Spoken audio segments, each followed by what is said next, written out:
Hello, I'm Bob Ross, and I'd like to welcome you to the 28th Joy of Painting series. If this is your first time with us, let me extend a personal invitation for you to get out your brushes and your paints and paint along with us each show, and I'll show you how to put some of nature's masterpieces right up here on canvas. And if you've been with us before, please allow me to thank you for inviting us back for another series of painting shows. So I tell you what, let's start out today and get right to it. Let's have them run all the colors across the screen that you'll need to paint along with us. While they're doing that, let me show you what I've got done up here. Today I have a 18 by 24 inch double prime pre-stretched canvas up here, but you use any size that's desirable to you. I just picked this size because it seems to work well. And all I've done today is covered the canvas with a very thin, very thin coat of liquid clear. And the clear is transparent, of course, and so it's very easy to put too much. Very thin, very small amount. I thought today we'd just have some fun. Let's do a little painting today that'll just make you feel good inside.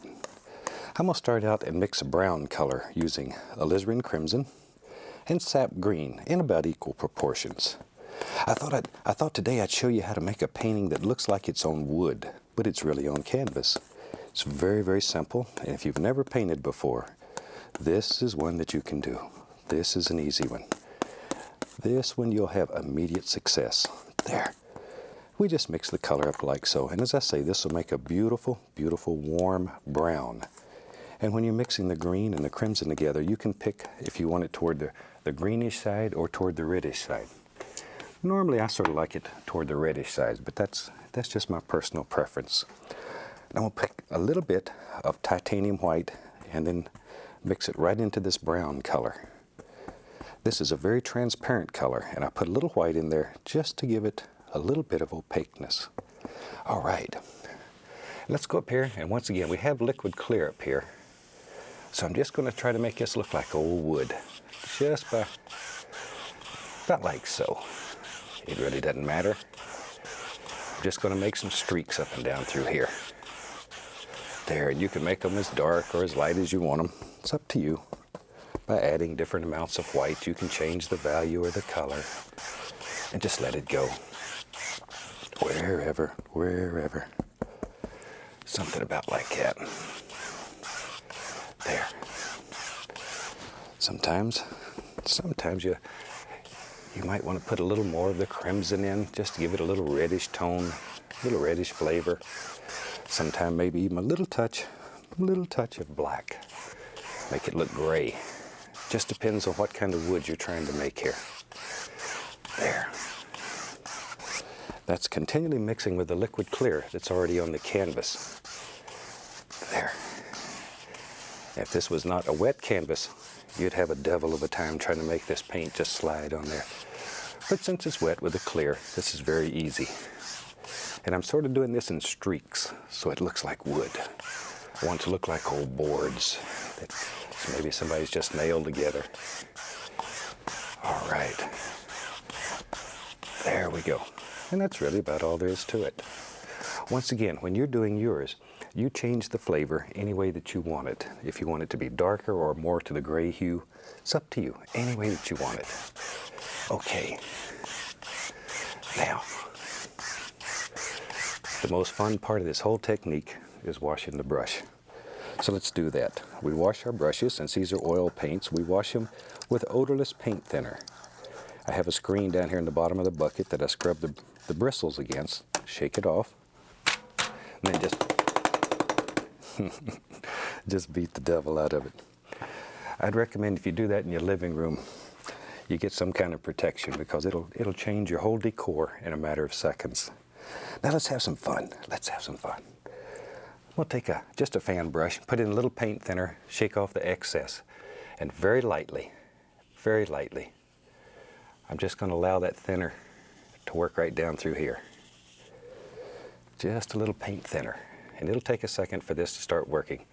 But paint thinner and liquid clear have quite a violent little reaction, and it'll make it look like wood grain as it begins to work. And think about individual boards here and sort of change the grain a little bit. There. And you can make this any old way that you want it. This piece of canvas really is your world.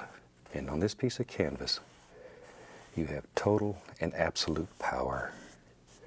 You can create any illusion that you want here. See there? But just let that paint thinner work.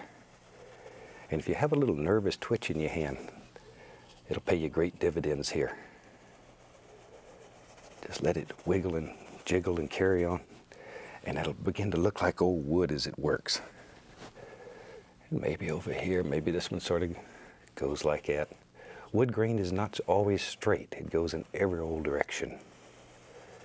Just sort of depends on how the old tree lived, if it had a good, easy life, or sometimes maybe the old tree had a rough life and wood grain's all gnarly. There. All right. But you just do this till you have it the way that you like it. It's very, very simple. There. And it doesn't have to just be with brown. You can do this with any color. You may want it to match the decor of a certain room or something, and maybe you need it done in blue. You can certainly do that. The secret is the liquid clear and the reaction that it has with paint thinner. There we go. That's all. Maybe over in here. See there. But isn't that fantastic? So simple. All right. And as I say, if you've never painted before, this you can do. Okay. Now we've got a canvas that's beginning to look like old wood, and it'll take a few minutes for this to work. But while that's working, let's just have some fun here. Let me clean off a little spot to work. Let's take some black. We'll use a little bit of the Prussian blue, some crimson, maybe even a little bit of Van Dyke brown. What the heck, we don't care. Pull it out as flat as we can get it, and then cut across and get a little roll of paint. See that little roll of paint lives right out on the edge of your knife there. Okay, let's go up in here. Maybe back here in our world, maybe, let's get brave. Maybe there lives a happy little mountain back here. Just something very simple. And I'm just going to let it sort of fade off on the edges. Just wherever you want it. And you decide how many little peaks and bumps live in your mountain. Because you can create any kind of mountain that you want in your world. There. And we'll take our 2-inch brush, be sure it's good and dry, and pull that paint. Just let it move here. Give it a little pull. There, that's all there is to it. What I'm doing here is removing excess paint, and I want it to be misty at the bottom of the mountain. Something about like that. All right. Now let's come back. Take a little bit of the titanium white. I'm going to put the least little touch of bright red into it, just to warm it up. Be very careful. The bright red is unbelievably strong. A little bit will set your whole world on fire. Once again, our little roll of paint. Let's go up in here. Now then, you have to make a determination. Where's your light coming from? I'm right-handed, so most right-handed people find it easier to have the light come from the right. Left-handed people will find that it's different for each person, because left-handed people have been forced to do right-handed things their whole life. Most of them can do it either way. Maybe they have an advantage on the rest of us. My brother's left-handed, and he can do things with either hand. I have trouble working with just one. I'm going to take a little phthalo blue now. I want a brighter blue. A little white, mix them together. Something like that. Now when you're doing your painting, use any color that you want. The only thing we want to do here is just show you how to make these effects. What you make is totally and completely up to you. Little roll of paint once again, because as you know, painting is a very individual thing. Everybody sees nature through different eyes, and what you see is what you should paint. That's the representation you should try to put on canvas. There. There's no right or wrong here. It just makes you feel good. Let you be creative. And I think we all have a little creative being that lives within us here. Go back to a little bit of the white. Maybe just put a little, little bump on the mountain there, just to break up that edge. He needs his own shadow, though. And allow it to pick up a little of that white and pull it down. It looks like light sort of dripping over the side here. It's a very nice little effect. And it'll happen automatically for you. Don't worry about it. There. Now then, we get a good, clean, dry 2-inch brush. And I want to create the illusion of mist right down here at the base of this mountain. So tap, but pay particular attention to angles. See the angles coming down? Follow those angles. Over here, go in this direction. Just like so. There. And then very gently. 2 hairs and some air. Just lift upward, like that. So that it creates a nice, soft, misty area right down at the base. Okay. Now we got to make some more big decisions. What lives back here? In our world, let's just take that mountain color. That was Prussian blue, black, some brown, some crimson. And I'm going to add sap green in there too. Well, we just basically have all the dark colors thrown in. Mix them up. Wipe off the old knife. There. Let's have the fan brush. Going to load a lot of color in there. And maybe, let's go up here. Maybe in our world lives, yep, you're right, a happy little evergreen tree right here. Maybe there's several evergreen trees. They live right here in front of this mountain. There we go. See, that's all there is to it. Give him a little friend. Everybody needs a friend, even a little tree. There. Maybe, yep. You decide. Just sort of look at your painting, because each person's painting will be different and unique. Different in every way. We don't try to teach you how to copy here. We try to teach you how to be creative in your own right. We only want to show you how to make effects. There, because if you can paint one evergreen, you can paint a million. It's up to you. Maybe, oh, what the heck. Maybe there's a bigger one over here, and that'll be the last tree. We just sort of let this wander off on the edge. There we go. Maybe there's one there that's, maybe he's not totally straight. He didn't want to be a telephone pole when he grew up. There. He just wanted to be an individual. You decide. Wherever. I didn't know he was going to do a forest, but that's okay. You put as many trees in your world as you want. Many as you want. Let's get brave over here on this side. Big old tree. We need a daddy tree here. There he is. Big tall guy. There, strong tree. All right, and maybe another one. We really are going to do a forest here today. Something about like it. It doesn't much matter. We just want to put in some happy little indications of trees and bushes that live back in there. Let's take some white, a little dark sienna, mix them together. And we'll make a nice brown. Cut off a little roll of paint once again. Practice loading your knife with that little roll of paint if you're just starting. That little roll of paint works for everything. And we'll put the indication here and there and there and here. Well, some little tree trunks that live way back in there. We don't know how many's there. You can cut in the indication of some trunks. Maybe the tree's passed away. Because that happens in the woods. And he just leaves his trunk hanging there. There. Now, we just use that same brush. What the heck, we'll go right into some cad yellow, yellow ochre, Indian yellow. Just sort of mix them on the brush. But since there was blue and black in these colors, then we're going to automatically get beautiful greens. Okay, load a lot of color in the brush, see? Both sides are full. Let's go up in here. Now, we said our light was coming from the right in this painting. So place more emphasis on the right side of the tree than the left. You knew that.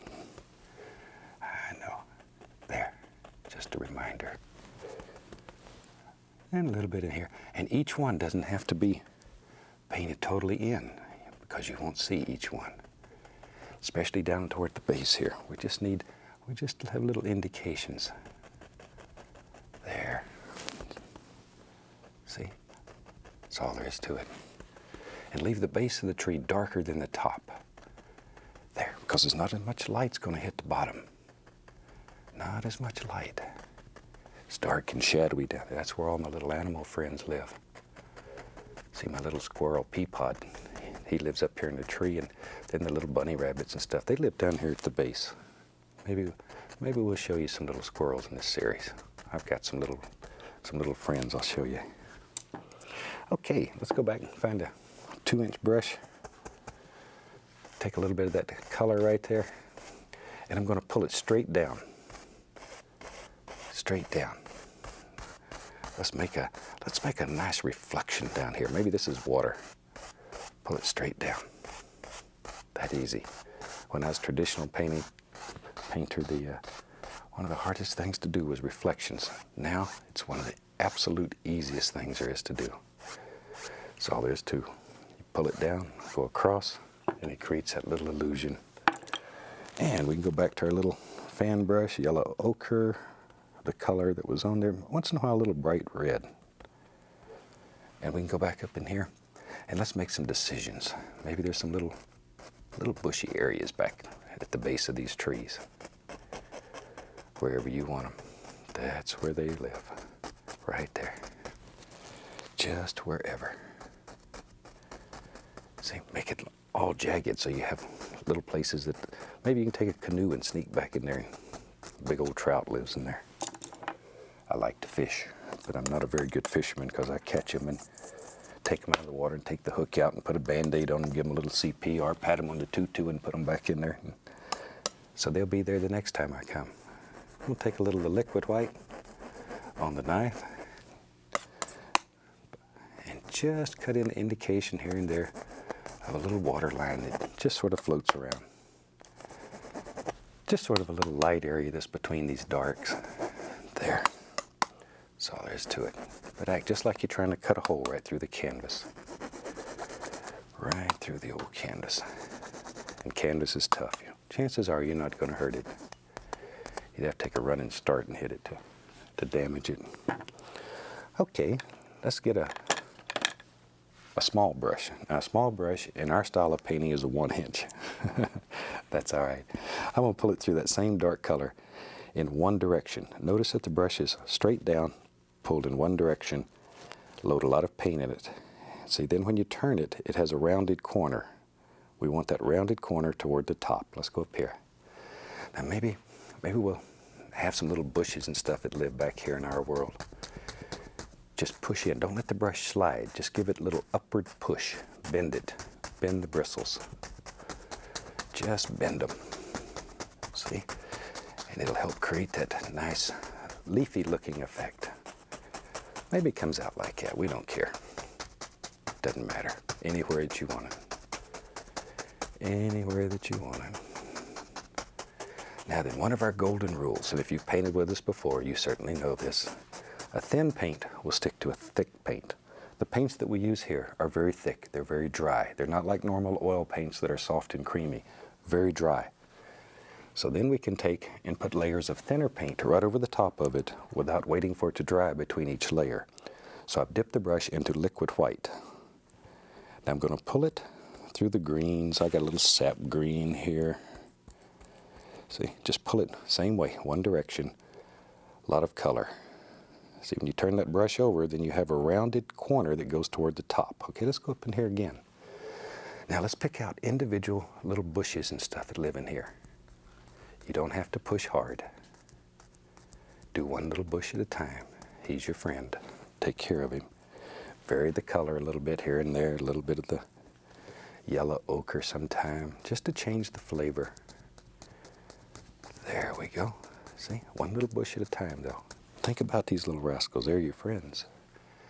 In a painting, these create depth. So take care of them. You want them to work well. There.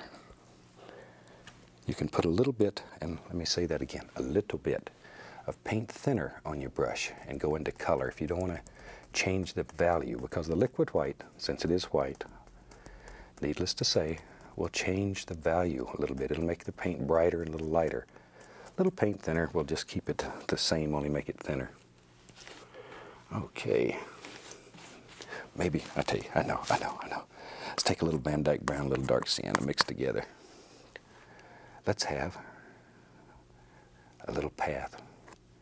You need a way to get up in here to put your canoe in the water to catch that trout. Make up little stories when you paint. It really helps. If you know in your mind what this world is like, then it's more personal to you. You have a better time when you paint. And painting should be relaxing. It should take you to a world where there's no worries, there's no hassles. A little brown and white, just barely touch, just graze, just like you were laying snow on the mountain. There, see there? Now we have a little path. Now we want to set that path down into the painting. Take and put some bushes that come right over the path. See how that pushes it right down in there? We don't know where it goes back here. We don't care where it goes. It's just a happy little path that takes us back into a part of our painting that's very special to us. There. Something about like that. See, wherever you want them. All kinds of little doers live back in here. There we are. Now we can come back, take our knife, and in bushes there's always little sticks and twigs and limbs and arms that hang out and through here. You can take the knife and just scrape right through the paint and just allow the canvas to show through. And it looks like all kinds of little sticks and twigs and just little things that live in there. These show different layers or planes in your painting, and those planes, that's what creates the illusion of depth. I know you've looked at paintings and they look flat to you. That's the reason. It's because little things like this haven't been done. So you can put little hanging down limbs on the evergreens back in here, wherever you want them. All kinds of little things. Maybe a little stick lives over here. Just sort of let your imagination take you wherever you want to be, like that. You can also take the script liner brush. That's our only small brush. Put a little thinner on it. We'll use a little bit of brown just to show you how. But the big thing here is make the paint thin. It should get very thin. And the liner brush has very long bristles on it. There you can see them against that. Very long bristles that holds a lot of paint. So don't be bashful. Fill it up full of paint. And you can come back and you can put in little limbs and twigs and sticks and things that live here, wherever you want them. Just let them go. Where it's dark, then you can use a lighter color so it shows up. There, because there's little twigs and sticks in the woods that are light color. Something about like that. That's all there is to it. Many or as few as you want. Shoot, I think we about got a finished painting. Let's sign this rascal. For that, I'm going to take a paint thinner once again, and I use bright red, but you use any color to sign your painting that you would like. One of the things that I get a lot of letters that's over and over say, how do I sign my painting? What do I use to sign my painting? That's very individual. Let's go up here. Some people use initials, some use their entire name, some use last name, some use first name. You come up with a way of signing your painting, and however you sign it, make it consistent, so that 100 years from now, when collectors are looking for your paintings, they'll know what to look for, and they'll know that on this day, you had a fantastic day, and today you experienced the joy of painting. And from all of us here, until the next show, I'd like to wish you happy painting, and God bless, my friend.